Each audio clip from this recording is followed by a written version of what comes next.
Vamos começar com esse vídeo da Galãs Feios. Já temos aqui a nossa convidada nos bastidores, mas eu vou chamar ela em instantes. Deixa eu só mostrar esse vídeo aqui antes. E aí começamos aqui a nossa live. Vamos lá.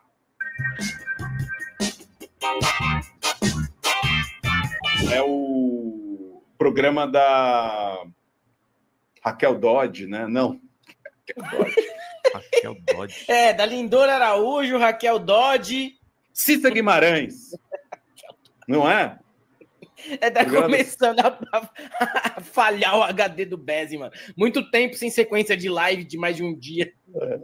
E amanhã eu tô de folga. E essas agulhadas aí acho que atingiu até o cérebro, hein, mano? Eu também acho. O ator Thiago Lacerda foi cirúrgico. Vamos ver se foi mesmo.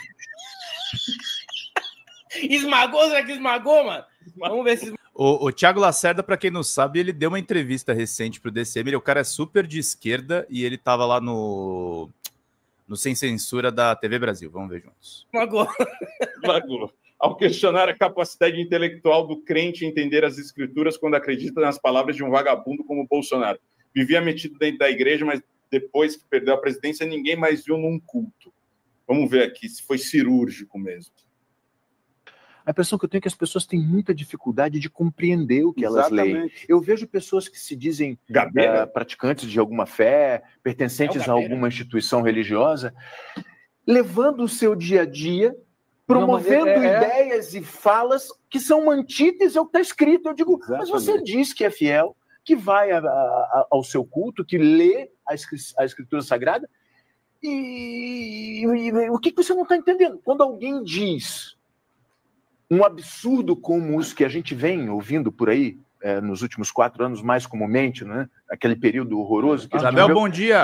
Alguém que estuda a Escritura ouve um discurso desse e acredita que esse cara fala em nome de Deus? O que a pessoa que estuda não está entendendo? A impressão que eu tenho... Foi cirúrgico. Não tá com bisturi na mão, mas foi cirúrgico, cara. Achei que foi muito bem o Thiago Lacerda. Mas, assim, é um negócio que o pessoal começou a perceber, né? Nos últimos anos aí. É igreja para você fazer balada, igreja que tem soda italiana, igreja para ir com roupa de tom pastel, é igreja para fazer showzinho com luz neon, entendeu? Acabou, né? Desvirtuou completamente a igreja para pregar o ódio, igreja para se vincular com o Brasil paralelo, igreja para fazer púlpito do Bolsonaro. É isso que serve a igreja, né? A maior parte das igrejas, não todas, mas uma parte relevante das igrejas aqui no Brasil servem para isso mesmo. E o Thiago Lacerda tá certinho. Foi cirúrgico, sim. Resumiu muito bem. São 46 segundos. Eu achei que ele foi bem inteligente e cirúrgico. Cirúrgico mesmo. Resumiu cirurgicamente o que é o dogma religioso, para parafrasear o Calejão aqui no Brasil. A dosimetria da justiça, né, Helder? A gente tem aqui mais ou menos como pensa o bolsonarista, né? Não sei se esse sujeito é evangélico, mas pode ser também. Não, sem camisa não, né? Não. Vendendo camisa do... Não, de evangélico não pode vender camisa pirata de time, nem ficar sem camisa com pochete. Mas não dá. Mas vamos ver o que ele falou aqui. Sou bolsonarista. Bolsonarista mesmo. Trabalhar, eu sou bolsonarista. E hoje, assim, a tua visão como bolsonarista, como você acha que tá o país, que tá o Brasil hoje? Tem o Bolsonaro? Tá de mal para pior, Cada dia é pior. Só as coisas aumentando, tudo aumentando e taca ali imposto no povo brasileiro. Isso, no caso, então, na tua visão, você acha que antes com o Bolsonaro era melhor? Porra, nem se compara, né? Nem se compara. Os preços... Você vê muita gente falando que prefere na época que estava na pandemia do que na situação que estava agora em custo de, administração, né? Não passava esse veneno que nós está passando agora sem pandemia, né? Por exemplo, e você sabe dizer, assim, tipo, alguma coisa que era melhor antes, que você preferia antes que hoje? Os preços já diz tudo. Porque antigamente era caro, mas agora aumentou mesmo devido ao imposto, né? Devido ao imposto, né? Pagava menos imposto com o Bolsonaro? Ele retirou bastante imposto. Qual imposto, no caso? Pelo menos foi um deles, do combustível, que ele retirou. Foi um. O que eu me lembro foi um, mas tem mais. Tem muito mais. E no caso agora, o Lula retirou, tipo, o ICMS dos alimentos, né? E o que você acha disso? Mas aí o ICMS que ele retirou dos alimentos, não... Como que eu posso te dizer? Ai, caramba, mano. Como que é? me explicou lá que é a produção do povo brasileiro, que não é daqui que ele tem que retirar o ICMS, né? Que não muda nada, né? Eu não sei te explicar direito, mas não... Mas você é contra, então, reduzir o imposto do alimento? Sei que lá, sei o que, eu odeio o Lula. Tirar, né, imposto. Então, nesse caso, então, você acha que é um ponto forte, assim, pro Lula? Não sei se foi muito ponto forte, não, né? Tem que ver direitinho, né? Que eu não entendo muito desse lado, mas eu acho que tem alguma coisa erradinha aí, né? Uma coisa assim, a melhor coisa que ele fez assim, durante o governo dele, o que você acha que foi? Que o Bolsonaro fez? Olha, é porque, assim, eu não sei falar, assim, em detalhes, mas ele fez bastante coisa, assim, eu não sei falar em detalhes e explicar, assim, entendeu? Entendi. Mas ele fez bastante coisa boa, assim, entendeu? Então teve uns benefícios, que agora eu não lembro, entendeu? Mas teve, sim. Beleza, meu, como que é o teu nome? Thiago. Satisfação. Mais um Thiago aí, sou de São Paulo. Né? Teve a Obrigado, hein? De bom, hein? Abraço. A diferença de um Thiago pro outro, o cara reclamando de imposto vende camisa pirata.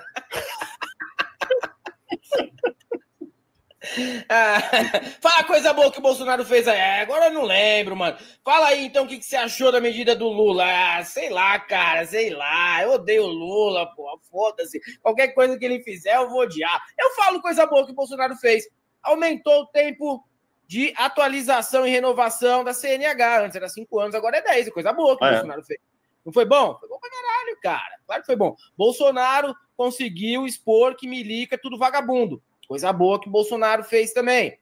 O Bolsonaro também fez com que gente estilo Clezão tomasse cloroquina e morresse. Coisa boa que o Bolsonaro fez também, cara. Levou a dona Fátima à cadeia. O Bolsonaro fez um monte de coisa boa. Muita coisa boa. Sim. E vai se colocar na cadeia também. Vai se colocar na cadeia. Fez o filho dele fugir para os Estados Unidos. Sim. Pô, muita coisa boa. Bolsonaro, puta presidente. Maravilhoso vídeo para a gente abrir aqui os trabalhos. Eu quero chamar a Lia Sérgia aqui e perguntar para ela: o Bolsonaro fez bem em se colocar na cadeia, Lia? Como é que você está? Seja muito bem-vinda. Bom dia! Bom dia! Bom dia, gente! Que dia maravilhoso! Tá até ensolarado aqui em Portugal, você não tá entendendo. Tá um arco-íris! Você precisa ver, tava chovendo, tem abriu um sol ontem. Hoje tá vendo essa claridade toda aqui. Eu não uso luz não, tá? Isso é o sol aqui da minha sala. Não tá que nem eu que tô fechado aqui numa caverna mesmo, né? Eu nem abri. Não, eu tenho que fazer aqui na sala, mas isso aqui que você tá vendo é só iluminação natural mesmo. Tá sol hoje. Tá bonito mesmo, tá uma coisa impressionante. O céu tá azul aqui, menino, ó. Ô, Lia, mas essa semana você viveu muito mais no Brasil do que em Portugal, né? Foi. Eu até dava uma olhadinha assim, eu falei, tem um sitezinho que eu gosto de entrar para ver as capas, né? Dos jornais principais daqui, né? E do mundo. Aí eu vejo da Espanha e tal. Aí eu tava olhando, olha, dos jornais grandes daqui, que aqui tem 4 jornais maiores, assim, em Portugal. Até porque, para um país do tamanho de Pernambuco também, é expectável. Temos 10 milhões de habitantes, você não vai ter 50 grandes jornais. Aí temos o Correio da Manhã, o Jornal de Notícias, o Público, que é um dos mais antigos, o Expresso, e 5, tem o Diário de Notícias. Só no Jornal de Notícias e no Público é que aparece a cara do Bolsonaro. Uma foto chamada, não é o título principal da capa do jornal, são assuntos locais nos 2 jornais, e nos outros jornais nem notinha de rodapé. Quando você entra no site deles, aparece lá nas últimas notícias. Se você falar Mundo, tem alguns jornais que tem uma editoria Brasil, e aí você encontra. Mas de capa mesmo dos impressos, só de 5, só 2. Você acha que isso acontece porque o Bolsonaro não é assunto ou porque a Europa menospreza ele? Porque ele brigou com o Macron, né? Quando ele era presidente. Eu acho que é um pouco dos dois, porque agora a gente tem problemas mais imediatos, né, do lado de cá. A gente tem aí, por exemplo, aqui em Portugal, no momento, a gente vai ter outra eleição. Eu acho que esse assunto é muito mais importante, né? E o primeiro-ministro que está saindo está sendo investigado. Porque, assim, para explicar para quem não conhece, não entende toda essa história. Quando você entra num cargo público como primeiro-ministro, você não pode ter avanças, rendimentos provenientes de nenhuma outra fonte de renda privada. Por exemplo, ele tem participação financeira imobiliária, ele já tinha isso antes de ser primeiro-ministro. A partir do momento que ele se torna primeiro-ministro, ele tem que parar de receber. Ele não pode receber um cêntimo, um único euro sequer. Ele não recebe mais esse dinheiro, ele deixa de entrar na folha de pagamentos daquela empresa, mesmo ele sendo proprietário. Tá? É lei, porque para evitar questões de corrupção, de você usar beneficiar a sua empresa, etc. É para prevenir que haja prevaricação durante o exercício do seu cargo público. Importante. E o que acontece? Ficou-se comprovado que ele continua a receber avanças da imobiliária da Espino Viva. E aí a oposição descobriu, denunciou, resultado, cai governo, mais um, esse é um por ano. Incrível. Um governo por ano. Ele pediu uma moção, ao contrário do que aconteceu com Costa, que quando houve a denúncia de uma coisa que ele não era culpado, que é mais curioso. Era um homônimo, né? Era um homônimo, e ele falou, bom, se desconfiam de mim, se não há confiança da população para que eu esteja no cargo, eu vou renunciar e que haja novas eleições. Foi a postura dele que eu achei louvável, impressionante até. Já o Montenegro, ele disse, não, eu não fiz nada não, vou botar aí uma moção de confiança, votem aí se vocês confiam em mim ou não. E ele achou que ia conseguir aí uma maioria, só que não conseguiu.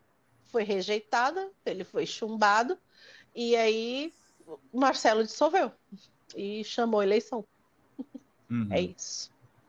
Porque quando cai numa movimentação assim, um ex-presidente virando réu, realmente não é uma de outro país. Né? Ah, sim, o ex-presidente de outro país virando réu. É interessante, é falado, aparece nos noticiários, mas não tem um destaque tão grande.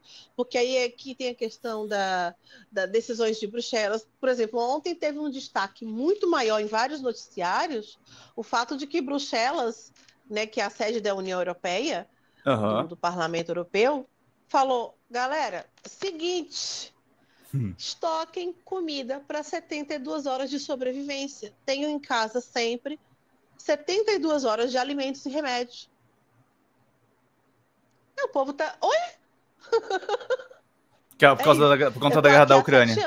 Eu estou aqui há 7 anos, é a primeira vez, desde que começou essa guerra, isso nunca aconteceu. Ninguém nunca mandou estocar nada. Então... Claro que tudo isso tem muito mais destaque, causa muito mais preocupação do que o Bolsonaro realmente. Não, o duro a União Europeia colocar essa questão e no final das contas isso ser um blefe, né?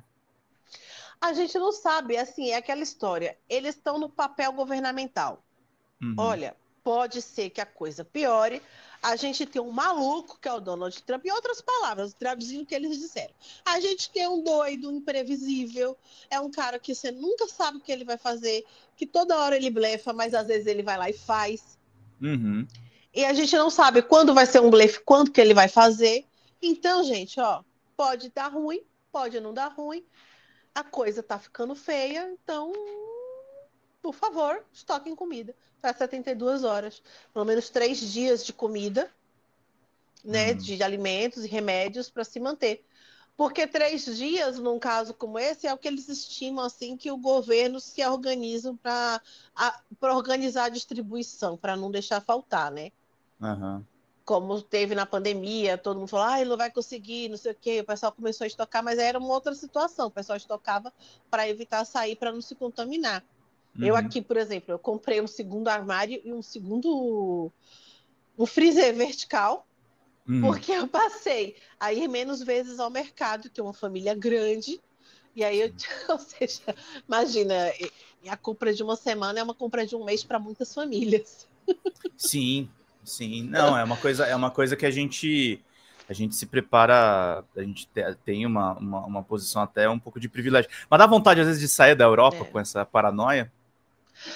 Eu fico muito confortável em Portugal, porque Portugal, ela não, há muitos anos, assim, muitas décadas, pode reparar que, em geral, Portugal, por determinação da União Europeia, às vezes tem que mandar tropas, tem que mandar ajuda, porque eles, para estar dentro, têm que participar.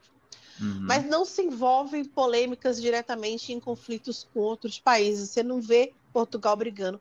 Historicamente, bom, a família real fugiu para o Brasil para não brigar, né? Historicamente, o português não entra diretamente em confronto há muito tempo. Então, assim, aqui, de certa forma, temos um clima muito privilegiado em relação a outros países da Europa, porque a gente tem muito mais tempo de sol. A gente está perto de umas ilhas como a Ilha da Madeira e Ilha dos Açores, que tem muita terra fértil, muito sol e abastece, né? Tem essa troca ali. Aqui é meio que um porto de saída para muitos países. Então, acontece que Portugal fica sempre quietinho no canto dele e acaba sendo não muito visado, porque Portugal também não tem não tem ouro, não tem minérios, não tem coisas que chamem muito a atenção. E Portugal, de certa forma, é até autossustentável em muitos aspectos. A gente não teve crise com gás, por exemplo, que nem a Alemanha teve que racionar gás por causa da Rússia. A gente não teve problemas em relação a abastecimento de alimentos, porque tudo que está aqui, estamos aqui na Península Ibérica, Portugal e Espanha produz quase tudo que eles consomem quase tudo que eles produzem, importam muito pouco em termos de alimentos. Eles importam entre eles, entre Portugal e Espanha. Algumas coisas aqui vêm da França e tal, mas quando eu vou no mercado, a maior parte dos produtos aqui, eu vejo que está sempre assim, a origem em Portugal tem um incentivo muito grande para a produção nacional. Para a produção nacional e para consumir local. Então, assim, a gente não teve uma sensação de desabastecimento muito grande aqui durante a pandemia, e eu acredito que vai ser similar. Então, ainda não penso em sair. Mas se saísse, eu não sei se eu conseguiria viver de novo no Brasil. Por causa da insegurança. E porque eu tenho um filho LGBT. Isso tem que ser levado muito em consideração. Então, para ele seria, imagina. A homofobia no Brasil é uma coisa horrorosa. Ele é um menino de gênero fluido, que pode ser lido como um menino trans, para muitas pessoas que não compreendem um pouco isso. Então, claro, o preconceito em cima dele é muito maior. Sofre-se muito mais, fora que ele é negro. É o meu único filho que é negro. Então, a gente já saiu por causa disso, né? A gente não veio para aqui, porque é a Europa, para ficar rico. Não, a gente veio por causa de insegurança. Temos 4 filhos. Ia estar insustentável hoje em termos de pagar escola, de uma boa educação e etc., com salário de professor, com trabalho de jornalista ou de cozinheira que fosse. Não estava insustentável. E aqui o custo de vida é mais razoável, a gente consegue ter uma qualidade de vida melhor. Tipo, não sobra, também não falta. Tem uma vida confortável e são 4 filhos, é uma família grande, não é uma família pequena, não. Pois. Mas aí você estava assistindo ali o julgamento, enfim, o Bolsonaro agora tornou-se réu. O que você achou dessa... Gente, Carmen Lúcia é uma diva, né? É uma diva. É a professorinha, Nossa né? Senhora. Não, gente, é a nossa Minerva. É involuntário, Lia. Desculpa aí, porque eu mexi aqui. Vai lá. Não, eu tô falando, é a nossa Minerva, né? Ela é... Minerva McGonagall, né?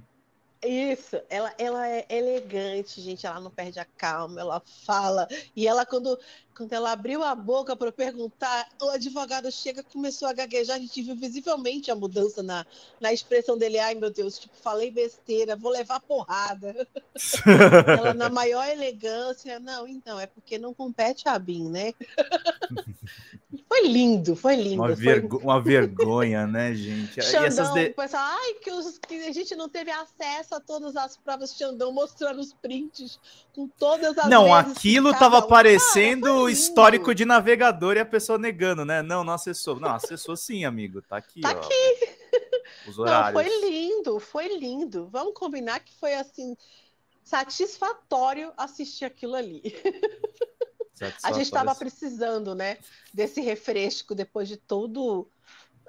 Agora, o que foi aquela declaração do Bolsonaro ontem?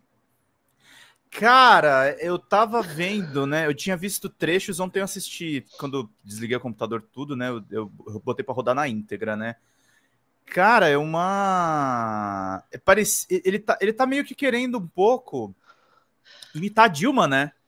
Então ele vai ali no julgamento, Mas né? o pior é que ele não consegue posa, rimar um mas é não com cré, funciona. né? Não, simplesmente não funciona, porque assim... É muito diferente, né? Um processo em que tá acontecendo uma injustiça flagrante e outro que pululam provas, entendeu? Aí ficou só patético, assim, ele gritando ali e ele babando assim, não. Ô, Zamba, teve um texto que me chamou muita atenção, que até comentei com meus filhos de 13, 14 anos. Eu tava indo buscar eles na escola e fiquei ouvindo, né? Uhum. Aí eu ri, comecei a gargalhar, os meninos, o que foi? Eu contei para eles, eu falei, ó, vou falar uma coisa que o Bolsonaro acabou de falar, que ele está querendo justificar que ele não estava participando do quebra-quebra no 8 de janeiro, que ele não tem culpa.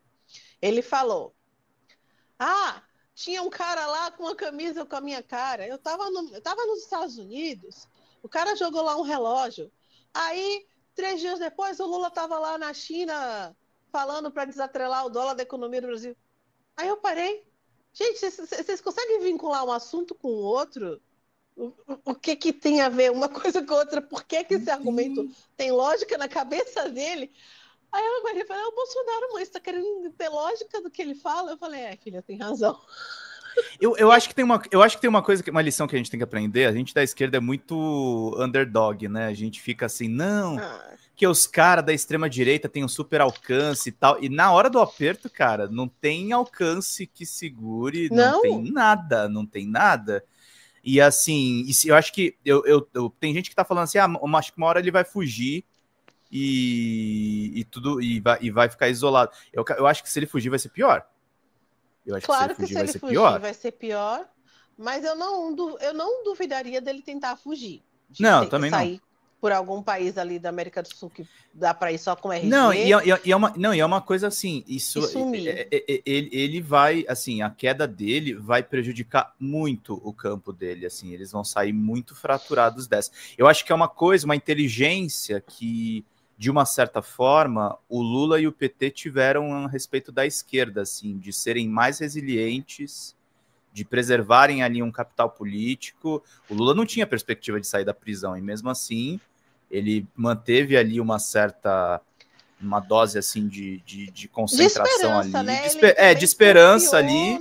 Ele confiou que a justiça ia fazer o seu trabalho, como e aí deu a volta por cima, e quando deu a volta por cima, voltou mais forte. O Bolsonaro, não sei se se recupera, não. Ilibado, ele saiu inocentado, ilibado das acusações, assim como o Dilma saiu do impeachment completamente inocentado daquilo que foi acusado, porque uma denúncia mal feita com base em dados e provas fraudadas, e ele deve muito isso a Vaza Jato, né?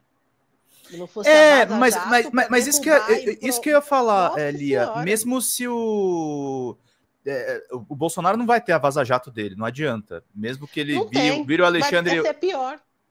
Mesmo se ele vire o Alexandre de Moraes de uma vez. Mas assim, eu acho que mesmo culpado, ele tinha que ter outra postura, mas ele não consegue. Ele não consegue. O advogado do Garnier foi perguntado por que o Garnier, que ele ainda não tinha dado na declaração, ele disse, porque eu não deixei, porque eu proibi. Quem fala sou eu. O advogado do Bolsonaro não consegue, porque o cara é um lunático. Ele é uma pessoa completamente... E não é nem culpa do advogado, o cara é maluco mesmo. Não, ele não vai cumprir nada. Eu vi hoje de manhã, eu estava escutando mais cedo a TVT, porque eles estavam colocando a coletiva que o Lula deu agora na madrugada, lá no Japão, porque ele está no Japão. Que nós passamos em primeira mão aqui. Eu não vi. Eu tava. Aí, quando eu abri de manhã, eu vi que a TVT. A TVT, essa hora, que aqui, né, eu tô bem mais 3 horas mais cedo. Não, desculpa, tô 3 horas mais tarde, né? Do que aí. Mais tarde, verdade. Agora aí é 10h30. 11 horas. 11h28. Aí eu falei, deixa eu ver o que é, né? Vi a cara do Lula assim na coisa, eu fui botar. Aí eles estavam passando e depois eles estavam fazendo alguns comentários sobre ontem, sobre as declarações do Bolsonaro, sobre tudo isso. O Lula, que é importante dizer, tá sendo bombardeado nas pesquisas, não tá no momento fácil também. Não. Mas tá lá. Tá lá. Nossa, agora me fugiu. Você falou que eles pausaram o documento, o fala do Lula pra falar do Bolsonaro, e aí... Não, quando acabou, na verdade, o negócio do Lula, eles estavam falando... Lembrei. Eles estavam falando em relação a essa questão do Bolsonaro fugir, da questão da defesa do Bolsonaro, da estratégia do Bolsonaro de atacar, e eles estavam falando que ele escolheu uma estratégia que, tipo, é muito louca, muito arriscada, e eu concordo, tipo, ele, em vez de tentar ficar quieto, ele nem tenta mais se defender, ele só tá, tipo, atirando. Ele, na verdade, em vez de dar uma declaração sobre a questão em si, o que ele fez ontem foi falar de tudo. Simplesmente, não, ele falou para a base dele. Ali foi um grande apito de cachorro que ele jogou para a galera dele. Só isso, ele continua atiçando, né, a manada ensandecida. É isso, ele não está pensando com clareza, assim, não do ponto de vista de uma defesa legal, né? Eu acho que ele vai, tipo, cair atirando, sabe? Causar o maior estrago possível para as instituições enquanto puder e causar o maior caos que ele puder. Tipo, se eu não posso ganhar, eu vou cagar. É igual jogar xadrez com o pombo. O pombo não pode te ganhar no xadrez, então ele caga no tabuleiro. Eu faço uma coisa da qual eu não me orgulho muito, mas é importante para o meu trabalho, que assim, quando a Jovem Pan estava mais monetizada, eu acompanhava bastante a Jovem Pan para saber o que eles estavam falando. E hoje em dia, das mídias bolsonaristas, eu acompanho muito a Revista Oeste, que para mim é a mais ameaçadora de todas essas que estão jogando hoje, porque eles têm uma audiência absurda e eles são bem organizadinhos, assim, para falar e tal, e fazer as coisas, né? Sim. E o que eu tenho visto, assim, é que ele vai reforçar muito aquela coisa... eu volto a dizer, é um jogo de imitação mesmo, assim. Ele vai forçar muito a narrativa de que ele é o maior injustiçado dos processos do judiciário. Ele é o maior coitado. Aí até pegam juristas assim bem mequetrefes para falarem, não, é isso mesmo, eu nunca vi um processo andar da forma que andou. Mas uma coisa que eu lembro, assim, Lia, e aí não é só de ouvir falar, quando o Lula se entregou para a Polícia Federal, eu estava no Sindicato dos Metalúrgicos e eu vi tudo acontecer, tipo, na minha frente, assim, né? Uhum. O Lula tinha o discurso de que eu estou sendo injustiçado, mas ele tinha muito aquela coisa do tipo...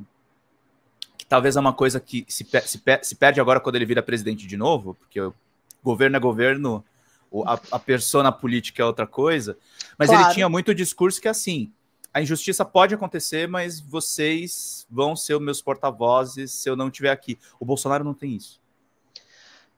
O Bolsonaro, ele vai tentar jogar isso para os filhos e vai dar errado, cara. Vai dar muito errado. Porque ele não fez sucessor. A gente fala tanto da esquerda, né? Pô, o Lula vai fazer o Haddad e tal, mas a esquerda, ela tem uma infraestrutura, ela tem partidos, ela tem sindicatos, ela tem até penetração, vou falar alguma coisa aqui polêmica, o pessoal chama muito o Haddad de neoliberal, mas a esquerda tem uma penetração na direita liberal, assim, as nossas ideias, elas estão muito mais disseminadas. Sim. O Bolsonaro virou uma seita de maluco, virou uma conversa de doido. Aqui, para você ter uma dimensão, o Marcelo Rebelo... O Marcelo Rebelo, o presidente de Portugal... Ele é de um partido que é considerado de direita, tá? Ainda assim, a postura dele, as atitudes dele estão muito mais próximas de um social-democrata do que um cara de direita. Ele é muito menos conservador do que muita gente da esquerda. Existe, e a galera tem que tirar isso da cabeça. Existe uma galera da esquerda que é conservadora. Tem muitos LGBTQIAPN fóbicos. Nossa, né? Eu vi ontem uma criatura, eu vi no Threads um perfil de uma criatura dizendo: eu sou transdireita, sou pró-Bolsonaro. E eu fiquei em choque. Eu sou uma mulher trans de direita. Nós não precisamos, e eu não preciso de nenhum de vocês da luta LGBTQIAPN+. Vocês são um atraso. Caraca, é o rato que cultua a ratoeira mesmo, né? Que loucura, velho. É como diz aqui, a barata que cultua o baigon. É a vaca fazer vênias ao talhante.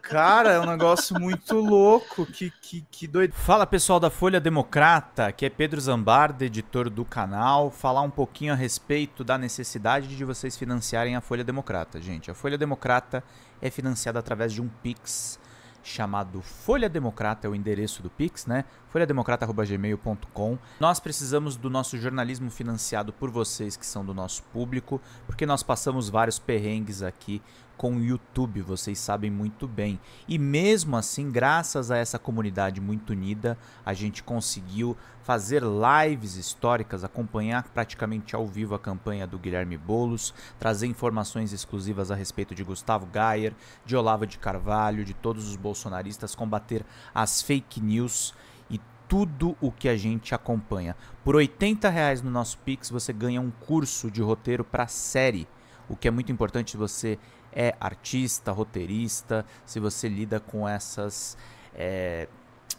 práticas da economia criativa. Outra forma de você colaborar também é se tornando membro aqui do nosso canal. Isso é muito importante para você fazer as suas atividades por aqui, porque você tem acesso a vídeos exclusivos e nós temos um curso de jornalismo básico para você poder acompanhar a partir de R$5, que é ministrado por mim. A gente tem aí quase uma dezena de aulas e muito conteúdo para você poder acompanhar. Meus caros, minhas caras, financiem o jornalismo independente, financiem o jornalismo que se posiciona à esquerda, financiem o jornalismo na internet, que traz informações confiáveis, checadas, que cruza informações e que trata você, que é o nosso público, de uma maneira muito séria. Vida longa e próspera, gente. Cuidem dos seus. Até mais. Tchau, tchau.